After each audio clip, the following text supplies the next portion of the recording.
Hello friends, स्वागत है आपका करियर कॉन्वेंट के यूट्यूब चैनल पे। और साथियों, आज का जो हमारा डिस्कशन का टॉपिक होने वाला है उसका नाम है जिडोका। जी हाँ, आज हम बात कर रहे हैं जिडोका इम्प्लीमेंटेशन को लेके। आइए समझते हैं जिडोका क्या है और कैसे ये मैन्युफैक्चरिंग कंपनी में इम्प्लीमेंट किया जाता है। सबसे पहले हम कंपनी का ओवरव्यू लेते हैं, देखते हैं जिस कंपनी ने जिडोका को इम्प्लीमेंट किया वो कहाँ पर है और उसका टर्नओवर कितना है। कंपनी का नाम एसपीआर कंपोनेंट्स प्राइवेट लिमिटेड है। कंपनी ऑटोमोटिव कंपोनेंट्स में डील करती है और कंपनी के जो एम्प्लॉइज हैं उनकी संख्या 500 प्लस है। प्रोडक्ट लाइन की बात करते हैं तो company engine mounts, brake system, suspension parts बनाती है। सर्टिफिकेशन की बात करें तो कंपनी के पास IATF 16949 और ISO 14001 सर्टिफिकेशन है। कंपनी के चैलेंजेस की बात कर लेते हैं, देखते हैं कंपनी के सामने क्या चैलेंजेस थे। कंपनी में फ्रीक्वेंट लाइन स्टॉपेज की समस्याएं थी। उनका हाई रिवर्क और रिजेक्शन रेट था जो कि ऑलमोस्ट 8% के आसपास था। कंपनी में डिफेक्ट डिटेक्शन में भी काफी डिले था। ऑपरेटर फटीग और मैनुअल एरर्स की काफी ज्यादा समस्याएं थी।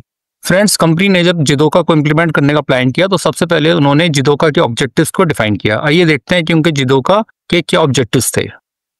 उनका पहला ऑब्जेक्टिव था real time defect detection and stoppage built in quality. जी हाँ, उनका ये ऑब्जेक्टिव था कि वो रियल टाइम में डिफेक्ट को डिटेक्ट करें और लाइन को स्टॉप करें। टोयोटा प्रोडक्शन सिस्टम में रियल टाइम डिफेक्ट डिटेक्शन और स्टॉपेज को बिल्ट इन क्वालिटी कहा जाता है। इसका मतलब यह है कि लाइन पे डिफेक्ट डिटेक्शन की बात की जाती है। देखिए, बिल्ट इन क्वालिटी का यहाँ पर मतलब यह है कि रियल टाइम में डिफेक्ट को डिटेक्ट किया जाए और अगर लाइन पे प्रॉब्लम्स हैं तो लाइन को स्टॉप किया जाए। आइए देखते हैं उनके जिडोका का सेकंड ऑब्जेक्टिव क्या था। सेकंड ऑब्जेक्टिव जो टीम ने लिया था वो था रिड्यूस मैनुअल डिपेंडेंसी। जी हाँ, उन्होंने ये बात की कि हम मैनुअल डिपेंडेंसी को कम करेंगे। मैनुअल डिपेंडेंसी को कम करने का मतलब यहाँ पर यह था कि इंस्पेक्टर जो लाइन पे आता था, जब वो इंस्पेक्शन करता था तो वो बताता था कि लाइन पे डिफेक्ट चल रहा है। इस तरह से जो लाइन थी वो इंस्पेक्टर के मैनुअल फीडबैक पे डिपेंड थी। कंपनी ने यह निश्चय किया कि हम इस तरह की मैनुअल डिपेंडेंसी को रिड्यूस करेंगे। तीसरा जो ऑब्जेक्टिव उन्होंने लिया वो था एम्पावर ऑपरेटर्स।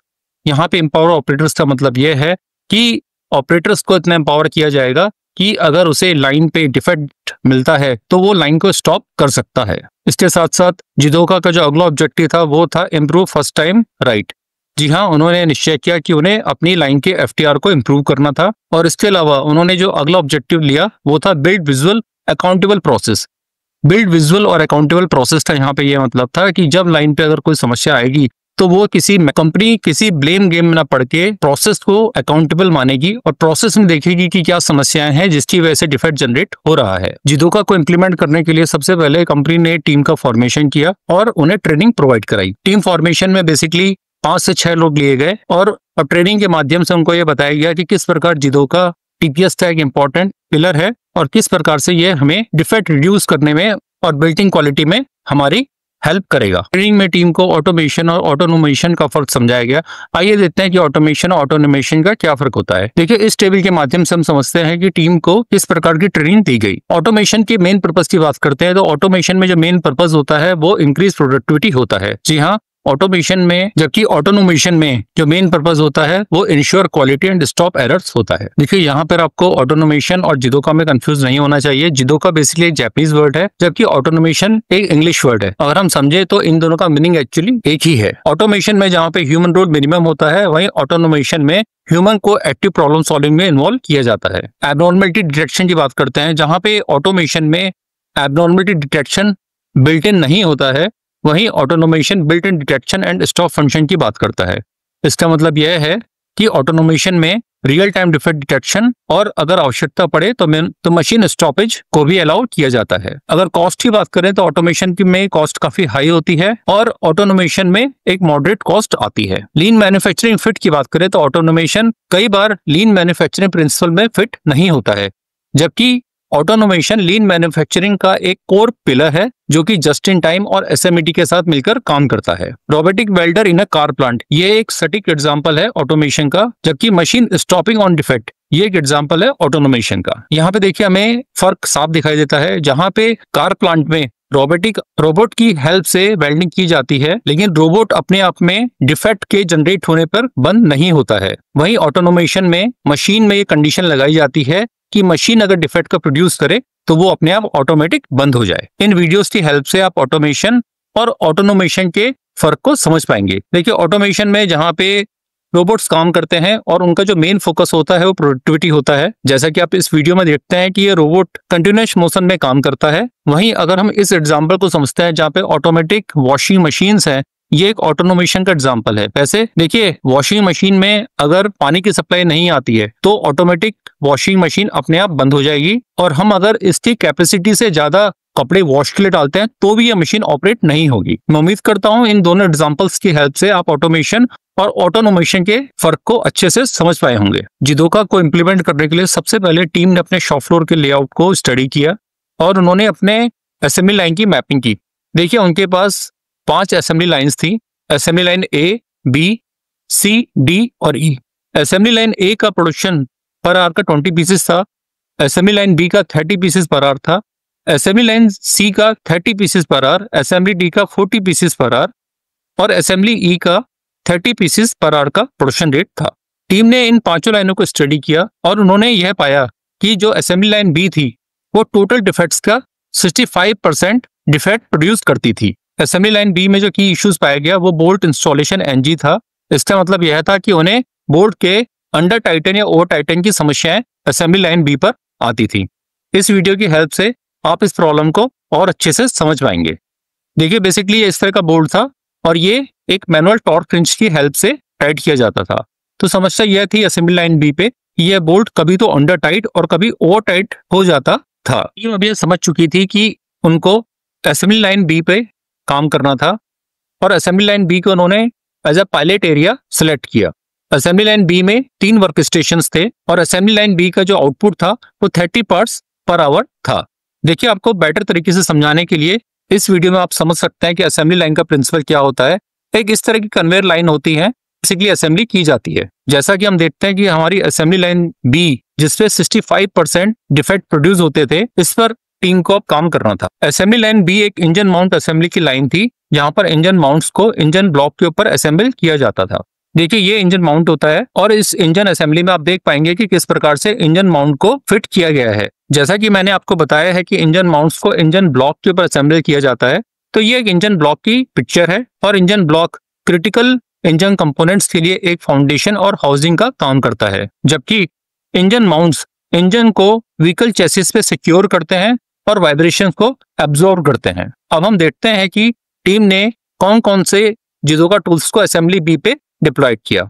देखिए, जो उनका पहला डिप्लॉयमेंट था वो था एंड-ऑन सिस्टम। उन्होंने असेंबली बी पे एंड-ऑन सिस्टम को डिप्लॉय किया। एंड-ऑन सिस्टम एक ऑपरेटर ट्रिगर्ड लाइट सिस्टम होता है जहां पर ऑपरेटर को एम्पावर किया जाता है कि डिफेक्ट के मिलने पे वो लाइन को स्टॉप करे या फिर एंड-ऑन सिस्टम को ऑन करे, जिससे उसे लाइन पर हेल्प मिल पाए। सेकंड जो जिडोका टूल टीम ने डिप्लॉय किया उसका नाम था पोकायोके। जी हाँ, उन्होंने इंजन माउंट को टाइट करने के लिए डिजिटल टॉर्क टूल का यूज किया। असेंबली लाइन पर मशीन स्टॉप लॉजिक लगाए गए। इसका मतलब यह था कि सेंसर और पीएलसी के इंटीग्रेशन से कि ओवर टाइटनिंग या अंडर टाइटनिंग की कंडीशन पे मशीन ऑपरेट ही ना हो और मशीन स्टॉप हो जाए। विजुअल मैनेजमेंट पर जोर दिया गया और असेंबली लाइन पर ही रेड ग्रीन आउटपुट जोन बनाए गए। इसके अलावा मशीन पर डेली रेडविन एनालिसिस भी शुरू की गई। असेंबली लाइन पर ही आरसीए बोर्ड्स बनाए गए जिस पर डेली बेसिस पे रूट कॉज एनालिसिस किया जाने लगा। जैसे मैंने पिछली स्लाइड्स में टूल्स की बात की है, तो यहाँ पे आप उन टूल्स को बेहतर तरीके से समझ पाएंगे। मैंने एंड-ऑन सिस्टम की बात की, तो एंड-ऑन सिस्टम एक लाइटिंग सिस्टम होता है जहाँ पे रेड, येलो और ग्रीन लाइट्स की हेल्प से प्रोडक्शन फ्लोर पे मैसेज दिए जाते हैं। अगर रेड लाइट है तो इसका मतलब है प्रोडक्शन स्टॉप हो चुका है, अगर येलो लाइट है तो इसका मतलब है कि लाइन पे कोई प्रॉब्लम आई है, और अगर ग्रीन लाइट है तो इसका मतलब है प्रोडक्शन नॉर्मल है और कंटिन्यू चल रहा है। पिछली स्लाइड्स पे मैंने पीएलसी लॉजिक की बात की थी, तो मशीन पर इस तरह के लॉजिक लगाए गए कि कभी भी अंडर टाइटनिंग या ओवर टाइटनिंग की कंडीशन पे एक सिग्नल जनरेट हो और ऑपरेटर को एम्पावरमेंट हो कि वो मशीन को स्टॉप कर पाए। मशीन पर रेडविन एनालिसिस किए गए और रूट कॉज एनालिसिस बोर्ड बनाए गए जहां पर डेली बेसिस पे प्रॉब्लम्स को लिखा जाने लगा और रूट कॉज पे कार्य होने लगा। मैनुअल टॉर्क सिस्टम को डिजिटल टॉर्क सिस्टम में चेंज किया गया, जिसकी वजह से मैनुअल डिपेंडेंसी बिल्कुल समाप्त हो गई।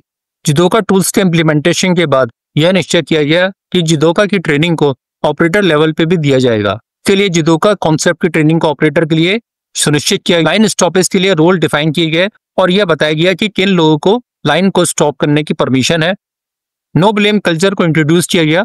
इसका मतलब यह था कि अब समस्या आने पर कोई भी डिपार्टमेंट आपस में दूसरे को ब्लेम नहीं करते थे और वो प्रोसेस को चेक करते थे कि प्रोसेस में कहां पे इश्यूज हैं। Frontline accountability empowered. इसका मतलब यह है कि लाइन पे ऑपरेटर्स को एम्पावर किया गया और उनको साथ साथ यह अकाउंटेबिलिटी भी दी गई कि अगर लाइन पे डिफेक्ट जनरेट होता है तो वो मशीन को स्टॉप करे, बट किसी भी तरह से डिफेक्ट जो है वो अगले स्टेज पे नहीं जाना चाहिए। जिडोका इम्प्लीमेंटेशन के बाद 6 महीने तक असेंबली लाइन बी की मॉनिटरिंग की गई और 6 महीने के बाद डेटा को चेक किया गया। असेंबली लाइन बी का जो डेटा था वो इस प्रकार से निकला था।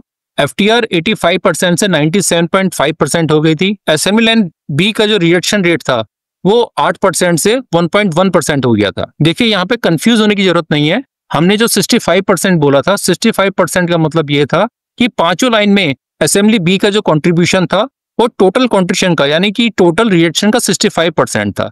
लेकिन अगर इंडिविजुअल लाइन की बात करें तो असेंबली लाइन बी पे जो रिएक्शन रेट था वो 8% था, जो अब घटकर 1.1% रह गया था। असेंबली लाइन बी पे जो रिवर्क टाइम था वो 240 मिनट से घटकर 30 मिनट पर डे हो चुका था। कंप्लेंट्स 8 कंप्लेंट जो उनकी पर मंथ थी वो 1 कंप्लेंट पर मंथ पे आ चुकी थी। ऑपरेटर सेशंस 3 टाइम बढ़ चुके थे। इस पूरी केस स्टडी से लर्निंग और टीम को क्या लर्निंग और इंसाइट्स मिली? सबसे बड़ी जो टीम को इंसाइट मिली वो ये थी कि जिडोका एक ह्यूमन प्लस मशीन इंटेलिजेंस का टूल है और यहाँ पे मशीन और ह्यूमन मिलकर इस तरह से कार्य करते हैं कि डिफेक्ट जनरेट ना हो, और अगर डिफेक्ट जनरेट हो तो मशीन को उसी समय पे रियल टाइम पे स्टॉप किया जाए ताकि डिफेक्ट अगले स्टेजेस पे ना जाए। सेकंड जो लर्निंग थी वो ये थी कि जीरो डिफेक्ट को इंप्लीमेंट करने के लिए कल्चर चेंज बहुत इंपॉर्टेंट और टीम को ब्लेम गेम से ऊपर उठकर प्रोसेस पे काम करने की रिक्वायरमेंट थी। तीसरी इंपॉर्टेंट लर्निंग ये रही कि लाइन पे जितनी ज्यादा विजिबिलिटी होती है उतनी ज्यादा क्विक एक्शंस करने में हेल्प मिलती है। इसका मतलब यह है कि लाइन पे अगर एंड ऑन सिस्टम है, अगर लाइन पे डेली बेसिस पे RCA होते हैं और लाइन पे अगर रेडविल एनालिसिस होता है तो टीम क्विकली एक्शन लेती है। चौथी इंपॉर्टेंट लर्निंग ये रही कि अगर आपको बेटर क्वालिटी चाहिए तो आपको मशीन ऑपरेटर को एम्पावर करना ही पड़ेगा। असेंबली लाइन बी की सफलता से उत्साहित होकर टीम ने फ्यूचर रोड मैप बनाया। उनका फ्यूचर रोड मैप था कि हम जिडोका को सारी लाइनों पे एक्सटेंड करें, IoT और AI का प्रिडिक्टिव क्वालिटी के लिए यूज किया जाए, सप्लायर क्लस्टर में बेंचमार्किंग किया जाए ताकि सप्लायर की तरफ से डिफेक्टिव कंपोनेंट्स ना आए। साथियों, इस तरह से आज हमने इस केस स्टडी की हेल्प से समझा कि किस प्रकार जिडोका लीन मैन्युफैक्चरिंग का एक इंपॉर्टेंट टूल है और जिडोका की हेल्प से लाइन पे जीरो डिफेक्ट पॉसिबल है। इंपॉर्टेंट पॉइंट यह है कि हम ऑपरेटर को एम्पावर करें और ऑपरेटर को यह शक्ति दें कि वो डिफेक्ट जनरेट होने पे लाइन स्टॉपेज करे। उम्मीद करता हूं ये केस स्टडी आपके लिए हेल्पफुल होगी। आगे किसी नई केस स्टडी में हम लीन मैन्युफैक्चरिंग के किसी नए कॉन्सेप्ट को डिस्कस करेंगे। तब तक के लिए थैंक यू, नमस्कार।